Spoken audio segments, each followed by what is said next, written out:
We'll hear argument this morning in Case 14-181, Gobeille versus Liberty Mutual Insurance Company. Ms. Acey? Mr. Chief Justice, and may it please the Court. Under the principles this Court adopted in Travelers, Vermont's collection of healthcare data is not preempted. The database statute does not affect ERISA plans in any way that undermines ERISA's core objectives, does not require plans to offer benefits, affect the financing or fiduciary standards for plans, or change the way that plans administer benefits to their members.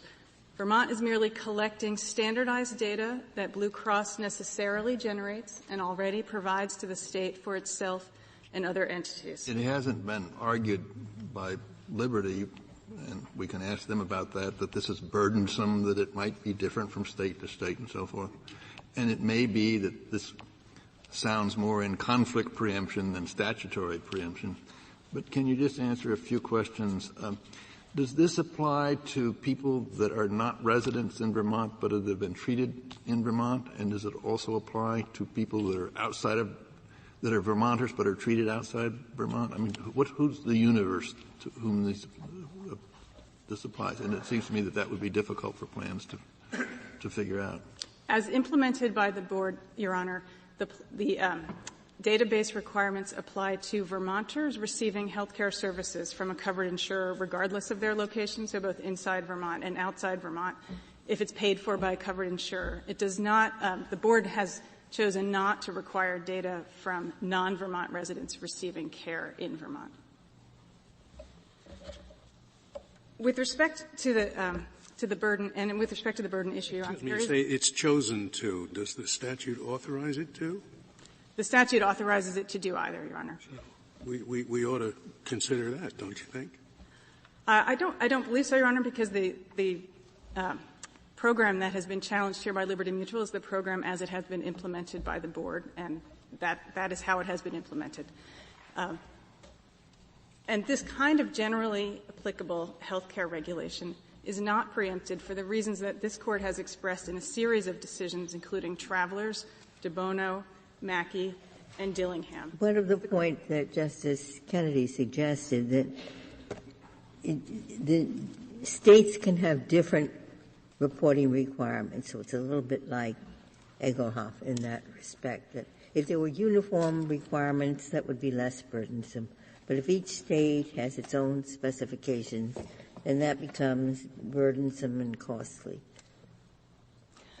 Your Honor, two responses to that. The first is that there is simply no evidence in this record that there's any cognizable burden on the third-party administrators who are health care insurers who generate this data and are providing it already in their capacity as insurers.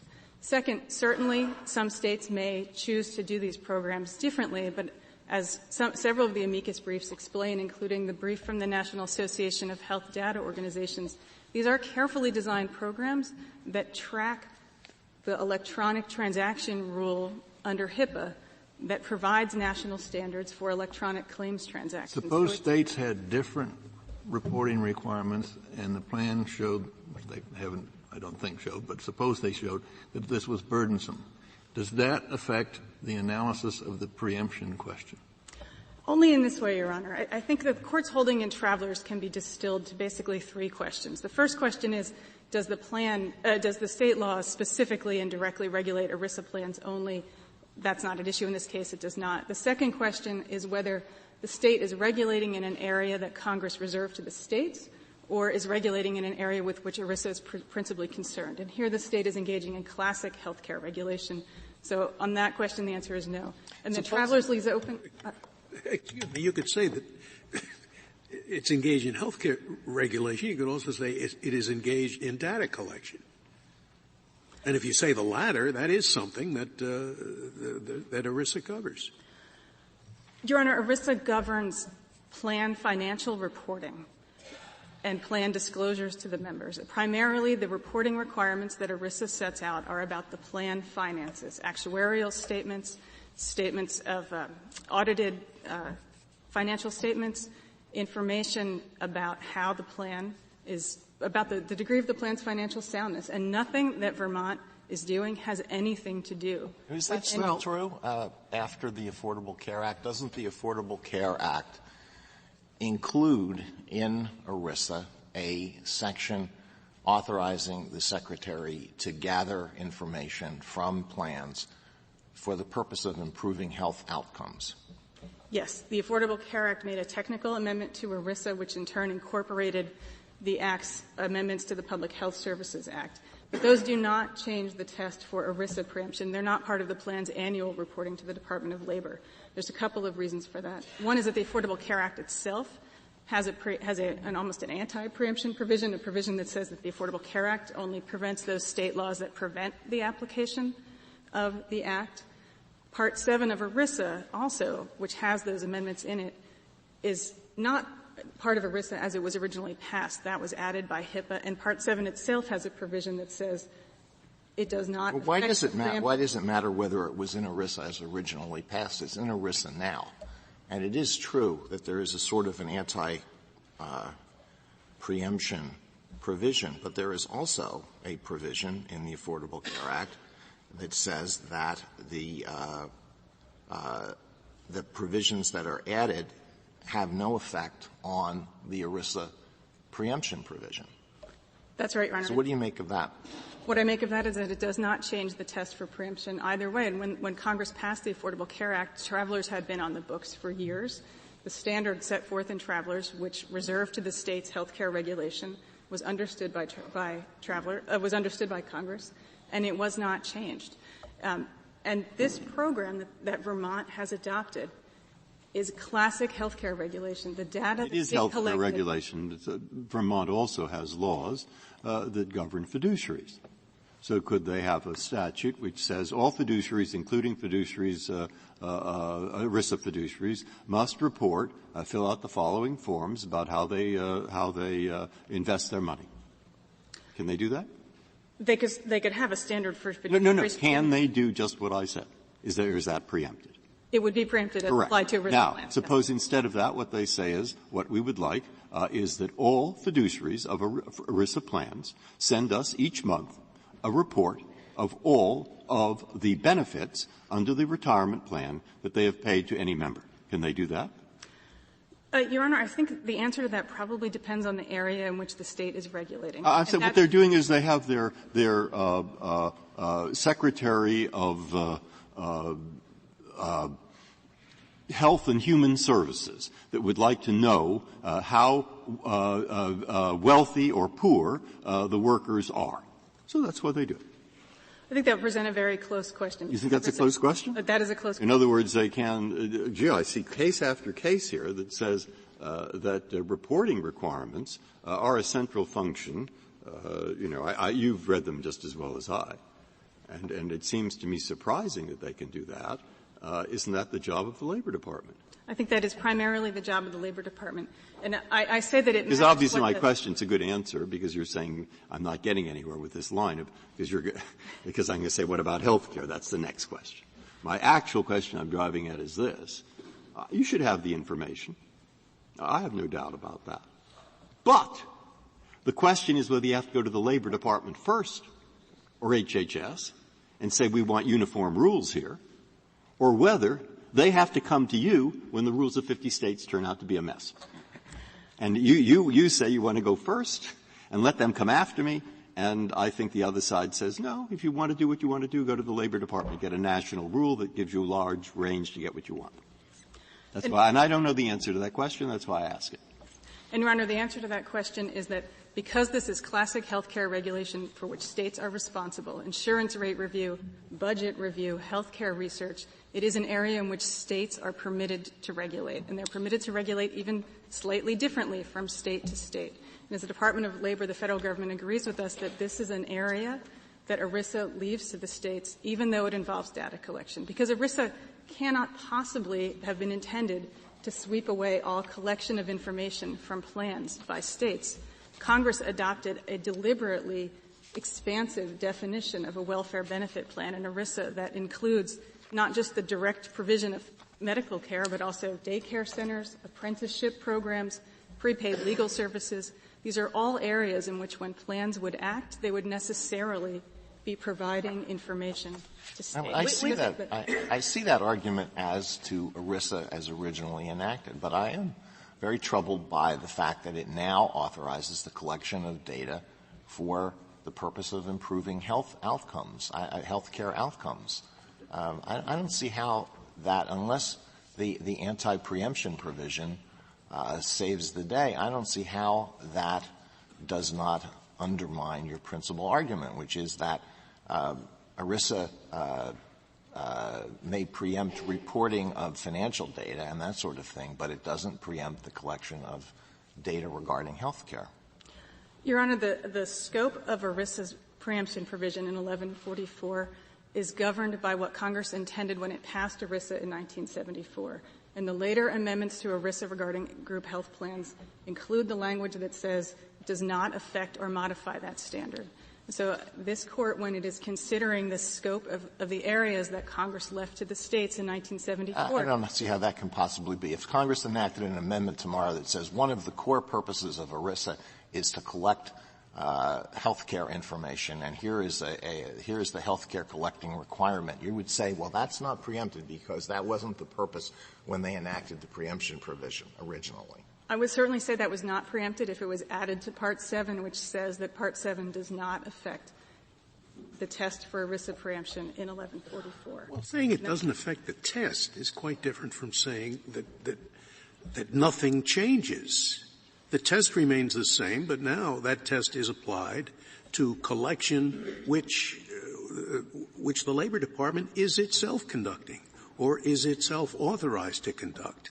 That's not changing the test. It's simply changing the facts to which the test has been applied or the law to which the test has been applied.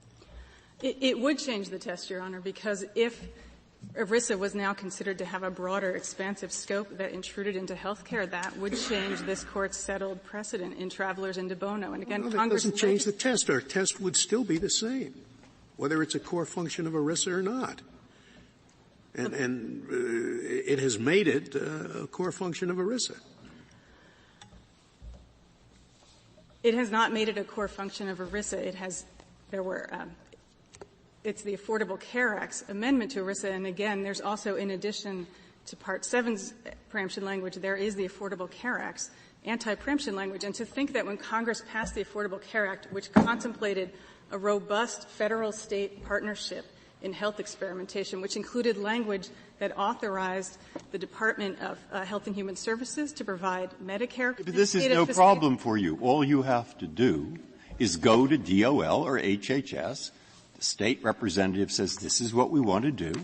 Will you please promulgate a regulation, you can do it maybe in 90 days or 120 days, which says that this and similar things are fine.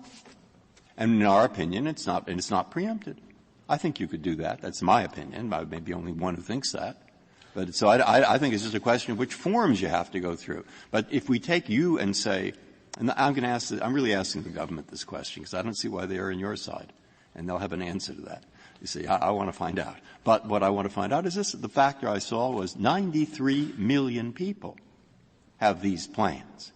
And if 93 million people have these plans, there can be 50 states with 50 different sets of regulations imposing a huge financial burden upon health care. And were that to happen, suddenly all the people we're trying to help under this plan will find themselves much worse off and purely for bureaucratic reasons. If I take their side of it, I can have some assurance that the purpose of Congress in these statutes will be fulfilled because there will not be unnecessary conflicting reporting requirements, which sound like nothing, but they're very expensive to actually implement. Now, that's my basic problem. It's the same question for you, for the government, and for the other side, but the other side will agree with the way I put the question. And if I may try responding this way, Your Honor, the notion that it's more efficient for the Department of Labor to collect a subset of standardized... They're not going to collect anything. All they're going to say is, in our reg, you have permission to go and impose these requirements. But by having to go to them first, we prevent the conflicting requirements of 50 different systems. And it's possible that they may be able to do that. I'm not sure where that authority would come from. It isn't clear. It isn't clear that they're able to do that, is it? No. It isn't clear that a federal agency can eliminate preemption by simply saying, okay, you can go ahead and do it. I'm only asking even though it's otherwise view. preempted under the statute, we say it's okay. I think that's not a clear question. I think it's not clear that they can do that. And again, I think the question for the court is not what the Department of Labor can do, but what Congress reserved to the state. I know your time is running out, but consider two cases. Case one, Vermont is the only state that requires this. Case two, 50 states require this, and it's all different and it's burdensome. Same preemption analysis? Yes, Your Honor. Same preemption analysis as in Travelers and De Bono and Mackey. And same result? Yes, Your Honor. Same result. As in Mackey, where this court held that state garnishment litigation procedures as applied to the very benefits that the plan was paying out were permissible. Clearly, those were going to vary state by state and involve the plans in state by state regulation. On rebuttal, because I don't want to eat up more of your time, would you go through more slowly, the fact that this information is all electronic, all of it already set out in the HIPAA regulations, and so it's just a question of and now all reporting is being done in one system, ICD-10, right? Everybody has to use the one computer system. I am not actually familiar with that, but I will, if I may reserve my remaining time. Thank you, counsel. Thank you.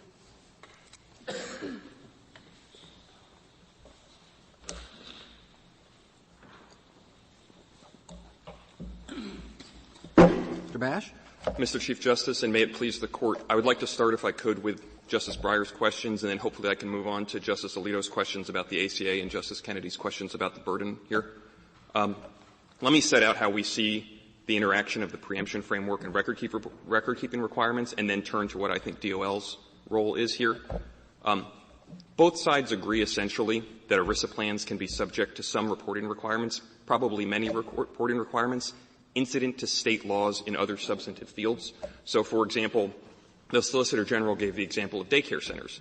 ERISA plans can run daycare centers. I don't think anyone doubts that you can have all sorts of reporting requirements to make sure the staff is trained, the facilities are safe, and so forth. This Court's case in De Buono upheld a tax imposed on employer contributions to an ERISA medical benefit plan that provided the medical benefits directly. And we told the Court at the time that that tax had all sorts of reporting requirements. So essentially the question is here where to draw the line between the reporting requirements that are permissible and those that are non-permissible. As I take respondents' view, it's that there is certain information that is so core to the plan that you simply can't have state law reporting requirements about that information. I don't think that can be right. Take, for example, real property held in trust by a pension plan. DOL requires reporting on that. Obviously, you need to know the assets the pension plan has. But certainly a state taxing authority can require reporting about that same information to assess a property tax. The same was true with the tax in De Buono. The same is true, by the way, in Dillingham. That was a case about an ERISA-run apprenticeship program. And California law said you either follow our standards for apprenticeship or you have to pay a higher wage. I mean, that was as core as you get. It was literally the way the apprenticeship program was set up. So I don't think the test can be whether the information is in some sense core to ERISA. I think the test has to be, is this reporting requirement incident to a law in the field governed by ERISA, vesting, funding, fiduciary duties, and so forth, or is it incident to a law in health care or in daycare center regulation? Here, I don't think anyone disputes. This information is used for hospital budget review, for health insurance rate review, for medical research. There's no question that it's incident to classic state health care regulation. But why isn't there also a requirement that the law just not be burdensome over a certain level? It is, Justice Kagan. I think I cut short my test. The first inquiry is this incident to a field that ERISA doesn't govern? I think that's satisfied here. But then there's still another question under Travelers, which look to both purpose and effects, of whether the effect of the law is so burdensome that effectively frustrates or impedes the design of ERISA plans or the administration of ERISA plans. And I think a law like this that imposes reporting requirements on claim could theoretically be that burdensome. And someone in how is that any different than conflict preemption? How does that give any special effect to the statute here? I mean, You could make that argument if there was no preemption provision. Well, I think the way it's different than conflict preemption, or at least one way, is that if it actually is in the core field governed by ERISA, I mean, if the state said, we just want to make sure these pension plans are well funded, so we're going to ask for reports incident to that role, it would be preempted even if the requirements weren't particularly burdensome. I mean, the court has never held that in a specific case, but I think the court's analysis leans towards that direction. So it could either be within the preempted field, in which case it relates to ERISA plans and is out, or it could be so burdensome that it effectively frustrates the purpose of a uniform ERISA. The former sounds to me like standard field preemption, and the latter like standard conflict preemption. Well, I think there have been Is that what you're saying? There have been some well-written separate opinions in this area that have suggested. I know that. I don't think. I mean, here's what I would say about that. I mean, I know your opinion and opinion of a few other justices have suggested we should shift to field preemption. I think if the court were to say what we've been doing all along is field preemption, and it makes more sense doctrinally to classify it that way, from the Department of Labor's perspective, that would be fine. I think we would be a little bit concerned if the court signaled to lower courts in its opinion that it was marking a big shift in its jurisprudence that could destabilize the law. We think. Why aren't you on the other side of the case? That is, I was fine with you until I read a few of these amicus briefs. And then suddenly I saw 93 million people, and there are associations all over the place that are worried about this problem. And they have a big chart where they show the possibilities of conflict. You yourself are worried about conflict. Conflict among states and requirements means money, a lot of money. That's what they say, and that's plausible. So what I want to know is, what do you all propose to do about that in the U.S. government? One thing to do about it, and I've looked up the regs, so maybe Justice Scalia disagrees, but I'm talking about what I think. All right. It seems like they would have authority to issue regs either way. Blocking or getting permission first. That's where I ended up, and that's what I wanted your view about. You see what I'm saying? I see what you're saying. There's two pieces there, whether this actually has a burden and what we could do about it if there was. I didn't mean to suggest we think it has a burden. It's the view of the Department of Justice that the significant burden has not been shown, the Department of Labor, that the significant burden has not been shown here. So that starting premise, we do not agree with that. All I'm saying is that if a party could show that burden, that would raise a substantial preemption question and would be highly relevant in the preemption analysis. So why hasn't that burden been shown? Respondent submitted nothing below. I mean, really, they submitted an Internet fact sheet. There's something very intuitive about their argument, and it's essentially what Justice Kennedy said. It's when 50 states devise 50 different requirements for this, different formatting, different particular information requested, that just all adds up to a lot of hassle, which all adds up to a lot of money. 2 points. I mean, first, it seems far less burdensome than state laws this Court has already upheld, or that state laws that I think most people would agree have to be upheld. I mean, the tax or the surcharge in travelers, that was the case where if you bought commercial insurance, you had to pay a surcharge up to 24% more on medical purchases. That's unbelievably burdensome and surely had reporting requirements associated with it, and having to pay vastly different surcharges in 50 states could be burdensome too. What this Court's precedents have said, including Travelers and Dillingham and De Buono, is that a mere burden is not enough. What has to be shown is that it interferes with the administration of benefits. So in Eaglehoff.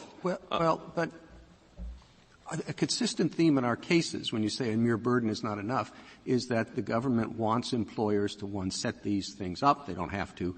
And two, they want the money to go to benefits, not to go to administrative bureaucracy expenses.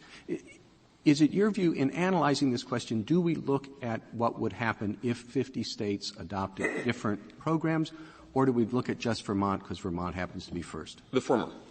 Our view is that you have to contemplate that 50 states could adopt different regimes? Yeah, I think that's right. So you don't think 50 different regimes of reporting is going to require a significant diversion of money away from benefits to administration? Not on this record. Mr. Chief Justice, recall. Well, what kind of a record do you need to show that? I mean, of course you can't have a record of what 50 states are doing if it's a hypothetical question. Well, I think there's a couple ways Respondent could have made the showing here. I mean, at minimum, Respondent could have had its own third-party administrator come in and say, these reporting requirements are burdensome. This is what we've had to do. We've had to change the way we process claims because they're so burdensome. I suspect they could not have made that showing. Well, but you have pages 26 and 27 of the Blue Cross Blue Shield brief.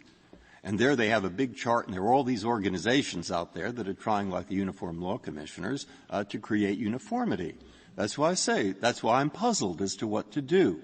Well, am I supposed to write an opinion that says, even though Blue Cross Blue Shield feels it's a big mess and trying to straighten it out, they didn't make the right record in the Vermont trial court? How do I write that opinion? Going to the chart point, I mean, the chart actually doesn't show conflicting requirements. Most of the counterpoints they have are like not required. I don't think they're conflicting requirements. And even if you look at the end of the Blue Cross Blue Shield brief, they never actually say this isn't. No, I'm serious. How do I write the opinion? Suppose it could happen, but it hasn't happened yet. How do I write the opinion? I think the opinion is written like this. One, this is a reporting requirement incident to a field that is not governed by ERISA, healthcare regulation. It's presumptively valid, but we're going to look and see if respondent has made a showing that it's so burdensome that it fundamentally changes the way plans are administered or designed. Respondent has not made that showing here.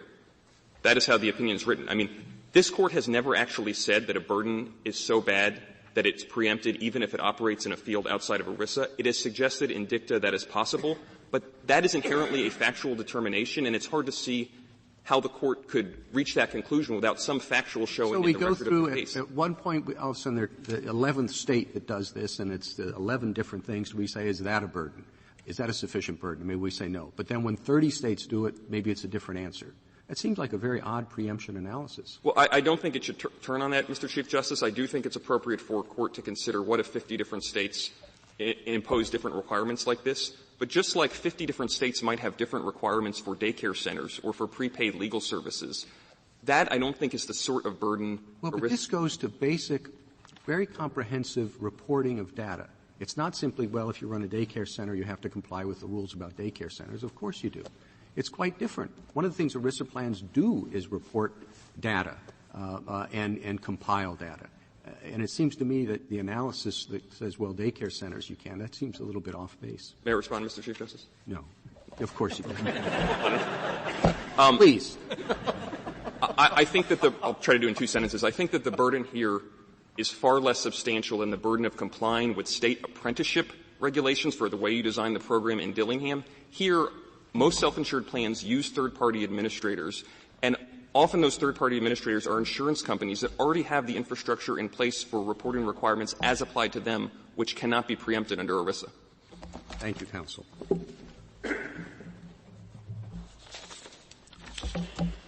Mr. Waxman? Mr. Chief Justice, and may it please the Court, a signal goal of ERISA enacted in 1974 was to foster employee benefit plans that could operate nationally under nationally uniform rules of administration, first and foremost rules about record keeping and reporting.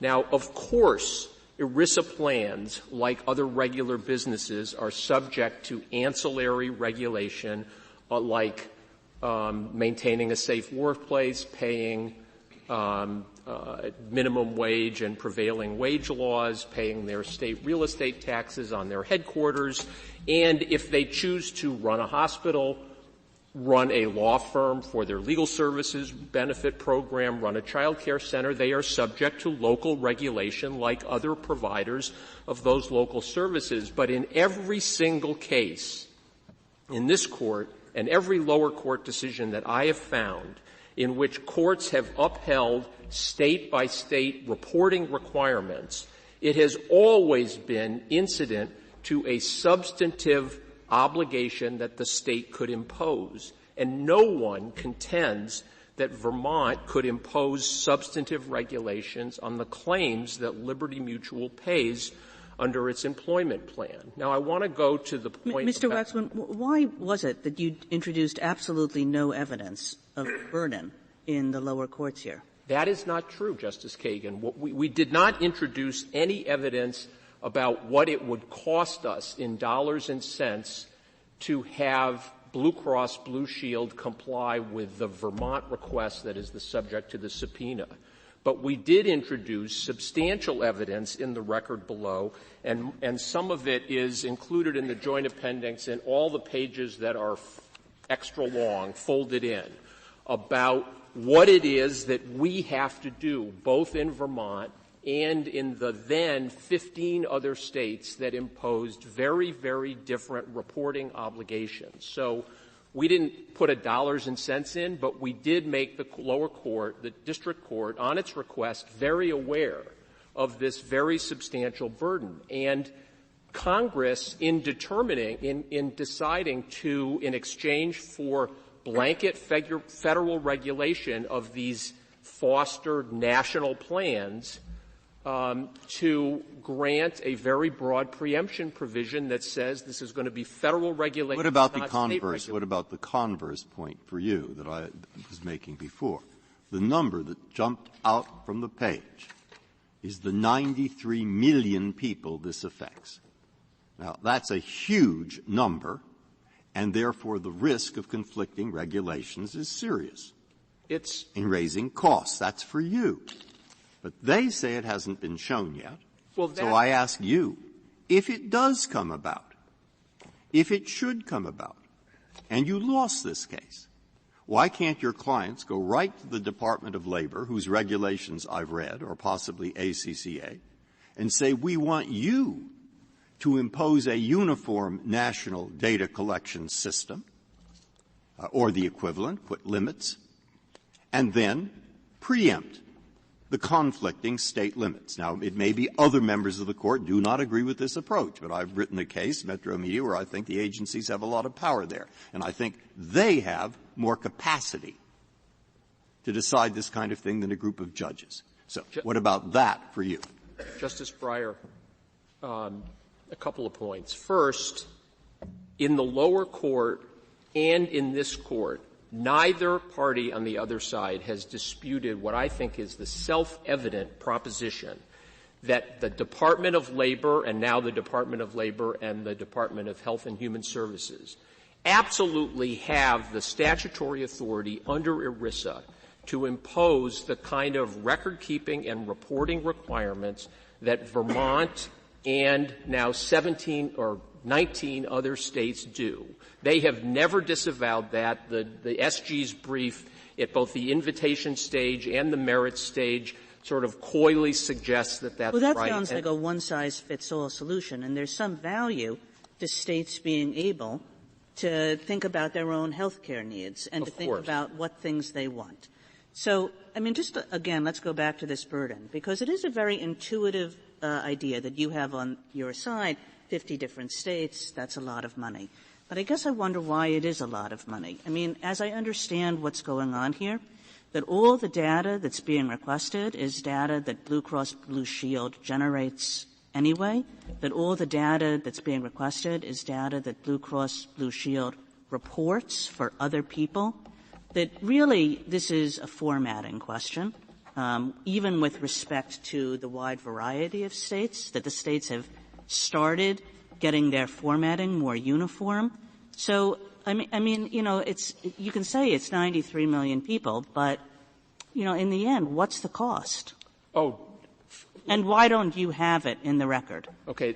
There is not with respect to burden, Congress, in enacting the preemption provision, and we've cited to the court place after place in the conference reports, the House reports, the statements of the sponsors, the recognition in repealing the Disclosure Act, which set a national reporting floor and allowed the states to add on to it, and record evidence before Congress that small plans were spending up to 40% of their entire assets on state reporting. Congress made the determination that this court has reflected in many, many of its decisions, including Egelhoff, that the very fact that there could be 50 different state regulations is the burden that the preemption provision is designed to address. And the notion that... We know, Mr. Waxman, that Blue Cross is providing this information with respect to individuals that its own plans insure, and we're told that it is providing the information for other self-insured ERISA plans who didn't make this objection. So do we know at least what is the burden of providing that information for the other self-insured ERISA plans that Blue Cross is providing the information for? Justice Ginsburg, The Blue Cross Blue Shield Association has actually filed a brief in this case, and it explains at great detail, as does the brief of the multi-employer plans, which, like Liberty Mutual, operate in 50 states, about the burden, about the fact that Blue Cross Blue Shield doesn't have all this information in the normal course. The multi-employer plans don't have it, and Blue Cross Blue Shield, as a third-party administrator, has told this court just exactly how burdensome and how expensive it is. Of course, they could do it for Liberty Mutual in Vermont. The only question is how much it's going to cost and how much they're going to charge. But look, for example, at since this litigation began, the Commonwealth of Massachusetts has now told Liberty Mutual that it wants reporting under its APCD statute. And as we recount at page 36 of our brief, their regulations require, among other things, the premiums the plan charges, its actuarial assumptions, the summary of its plan designs, the plan's reserves, its surplus, its provider payments, its provider levels, and information about medical procedures whose claims are denied. And the chart that we submitted in the district court reflects the wide variation in states. There's the burden that Congress foresaw is coming to play before our very eyes as states, more and more states, adopt these mandatory plans. Is that information, the laundry list you went through, is that already available at Blue Cross Blue Shield and being reported somewhere else? No, it is not. Absolutely not. And the Blue Cross Blue Shield Association amicus brief reports that. The multi-employer plan brief reports that they only that their plans generally have about 70 to 80% of the information that's required by any one of these states. And to go to, I think it was Justice Breyer's hypothetical, look, the same rules that apply here are going to apply to pension plans. And the state of Vermont, like many other states now, is concerned not just about health care costs and delivering good health care outcomes, but it's concerned about the financial well-being of its senior citizens. And in fact, they've asked the Department of Labor to permit states to operate their own ERISA pension plans for their residents. Now, they could pass a database statute that says we're really concerned about whether elderly, Vermonters are going to have enough money in their elder years, and we know that 93 million people are covered by employer pension plans, and we just want you to report. You can pay whatever you want, but we want you to keep records and report to us about what your plan is and how much money people are going to have when they retire. Every single why dollar. Why can't you do this? Well, why can't you simply go and the statute says, it's 1143A1, the statute says that the Secretary of Labor, and the authorities broad in these, has authority to undertake surveys and collect, compile, analyze, publish data, information, and statistics on welfare plans. Okay? That's ERISA welfare plans. So you go to them. Well, and you say, DOL, we want you to promulgate a reg that says you will collect some of this information, but even if you don't collect it all, you let the states collect the rest. Now, they can prevent it from being burdensome. Justice Breyer, I know how exciting it is to get in the middle of a jurisprudential debate between you and Justice Scalia. I don't see this is not jurisprudential. My fingers are tingling at the prospect. I am not sure that the Department of Labor has the regulatory authority to essentially excuse the preemption provision. But, and you don't have to just go to the provision of ERISA that you quoted, in 1024A2B of ERISA, it authorizes the Secretary of Labor to require the production of, quote, any information or data from an ERISA plan where he finds that such data or information is necessary to carry out the purposes of this subchapter.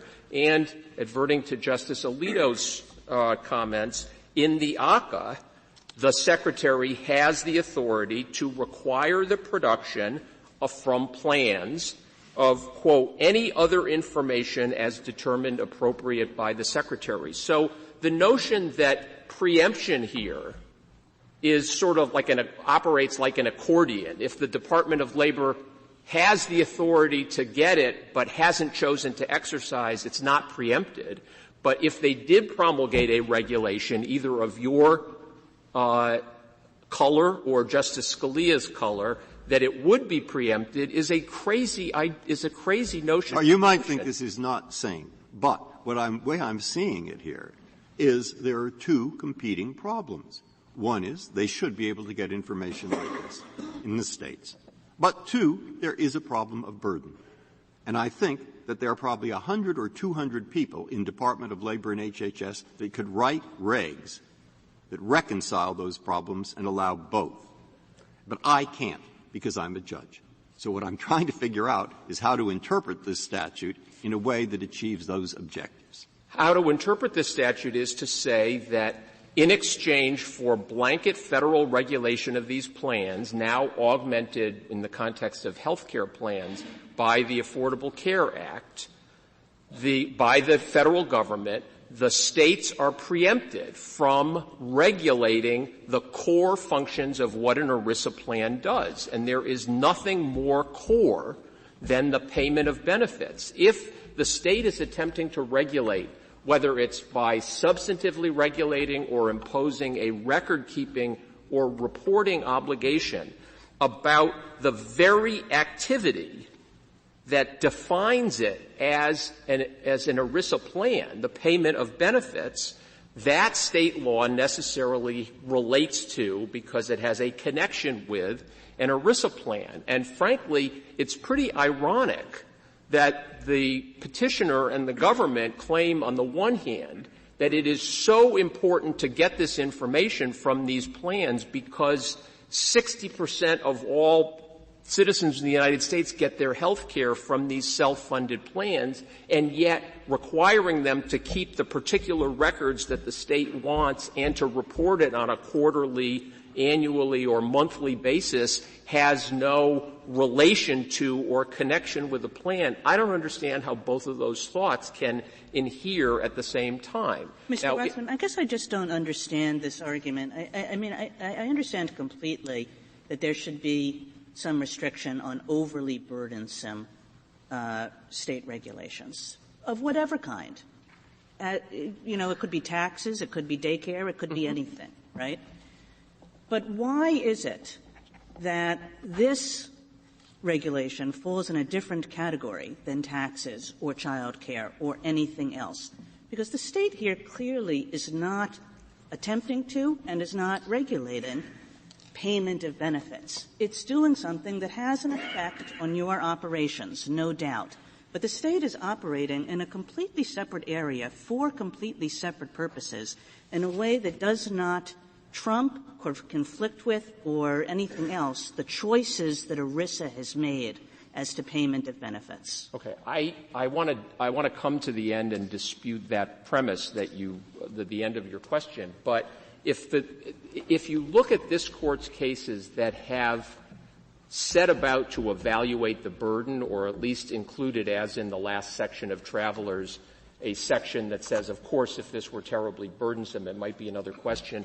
Those are cases, and it's Travelers, Dillingham, and De Buono. We all agree on that.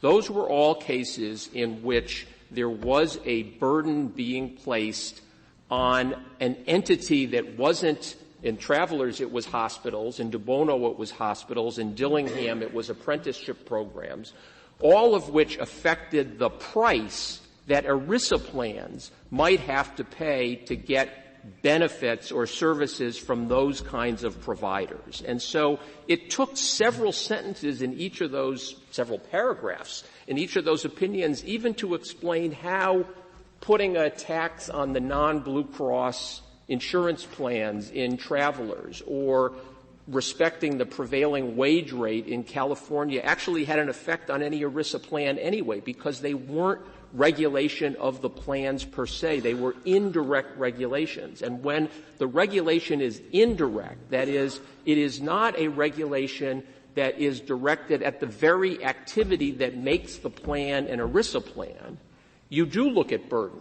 And indirect regulation obviously can occur, but if, as this Court explained in the last section of Travelers, if it's too burdensome, it might be preempted. But where the regulation is direct, where the state is requiring reporting because the self-insured plan is engaged in the very activity that brings it under ERISA, that qualifies it as an ERISA plan, that obviously relates to and has a connection with the plan. And you're saying that the state simply cannot have an all-payer database, that's out because ERISA precludes it, even though it's going to leave a big hole in the information that the state has about the health care being given to its citizens. I don't think that that's at all the case, Justice Ginsburg, and I don't want to be misunderstood about this. The state of Vermont, just to take one example, the database statute authorizes the relevant secretary to obtain this information from everybody, not only who pays for health care in Vermont, but the hospitals and clinics that provide it. But the secretary, the executive official, has chosen not to require that information from hospitals and clinics and doctors in Vermont. There is also no doubt that if all payer claims databases so badly need the information from self-funded plans, and it turns out that the self-funded plan, a significant number of self-funded plans say no, that's preempted, the federal government has all the authority it needs to get that information and require that that information be provided either to the secretary and then to the states or directly to the states. And in fact, they can do what often happens in areas of field preemption and express preemption, which is to make it worth the plan's while.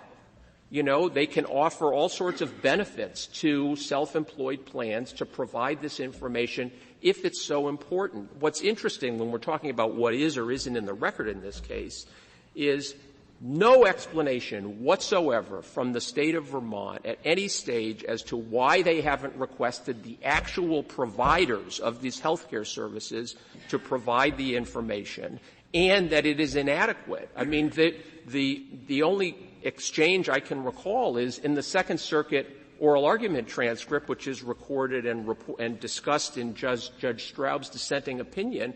The state was asked, you know, look, how important is it to get the district judge, I think it was the district well, judge. as you're explaining this, it just seems to me it's much easier to ask the plan provider than to ask 15 doctors in one small town and 50 others and all the patients. So that's you know, unless I misunderstand your point. No, you're not. It seems to me it's much easier. Perhaps it's easier, but here's the point, and this is the insight of the ERISA preemption provision. The hospitals in Vermont, the clinics in Vermont, the medical practices in Vermont are not subject to varying regulation in 50 different states. They operate locally. They're subject to state regulation. Here, we're talking about plans that Congress wanted to encourage that would do something new, that would provide health care benefits and other employee benefits on a national basis. And in order to foster that, to subject them to a single set of reporting, record-keeping, and regulatory obligations. And that, it seems to me, is the insight of ERISA, and it was the bargain that ERISA plainly struck. I simply noted in response to Justice Ginsburg's question that the state statute gives them the authority to do it. There aren't that many hospitals in Vermont. They already have all the information about what services are or aren't being provided. The state could have said, no, we absolutely can't get by without this. But the representation at oral argument in front of the judge, which has also been transcribed and is in the record, the lawyer representing the state, the judge was sort of trying to settle this case and said, how much do you really need this information? And the response was, we don't really need it. This is just a couple of employees. This is just one plan, but there's a principle here, and we agree with that. And we also agree with the representations of my friends on the other side that the question for this court, it has to take account of the possibility, which is the emerging reality, that all 50 states and the District of Columbia and Puerto Rico will have their own mandatory all-payer claims databases that will require different things. And if I can just anticipate Justice Sotomayor's question reserved for rebuttal to the state of Vermont, our brief explains, and the Blue Cross Blue Shield brief also explains, how there are, of the hundreds of data fields that Vermont alone requires, there are dozens of them as to which there is no ICD, whatever the agreed national format is. There are dozens and dozens of them as to which there is no HIPAA standard, no HIPAA guarantee of confidentiality. And this is just one state. If you look, as I said, at the Massachusetts APCD statute, which is the only other state that's actually come to Liberty Mutual so far, and look at our discussion of it on page 36, the stuff that they are asking for is so obviously critical to what the plan does. But this information is provided by Blue Cross for some self-insured plans, right? I believe that the record shows that Blue Cross Blue Shield provides this information to Vermont not only on behalf of itself as an insurer, but also some other. And do we know what costs Blue Shield then passes on to those other self-insured plans? We don't know it. We were not able to get it from Blue Cross at the time the case was before the district judge. But in any event, as the Chief Justice's question suggests, this issue doesn't end at Vermont.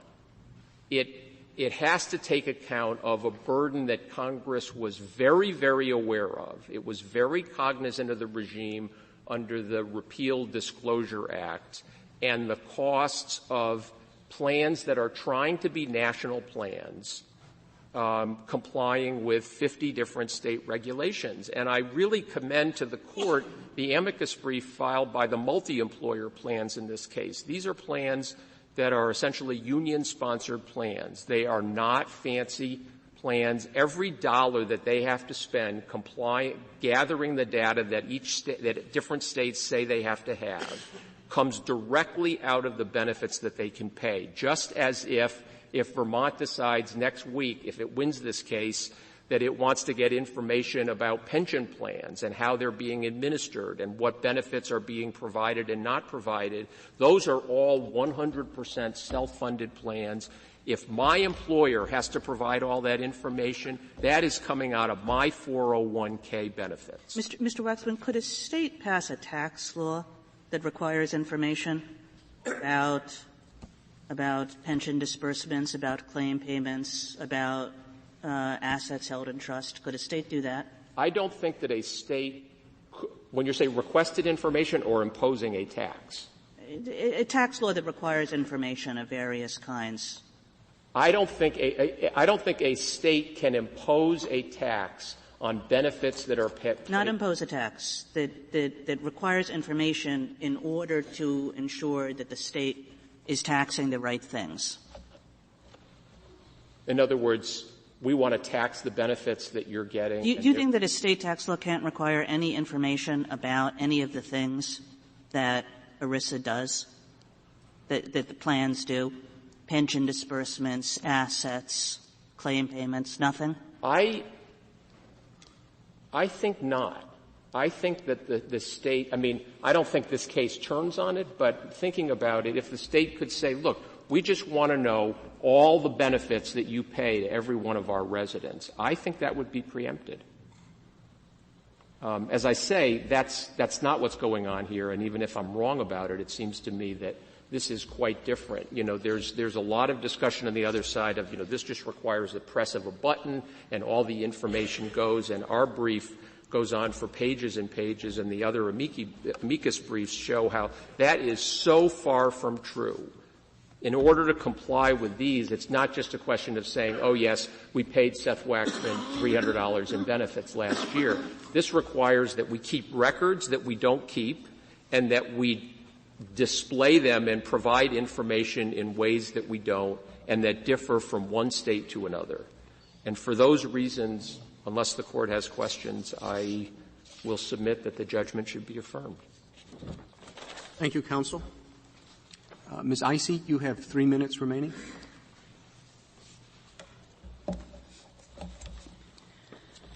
Thank you. I'd like to begin with Justice Sotomayor's question about the standardized data, because I think that ties in nicely with many questions from the Court about the question of burden.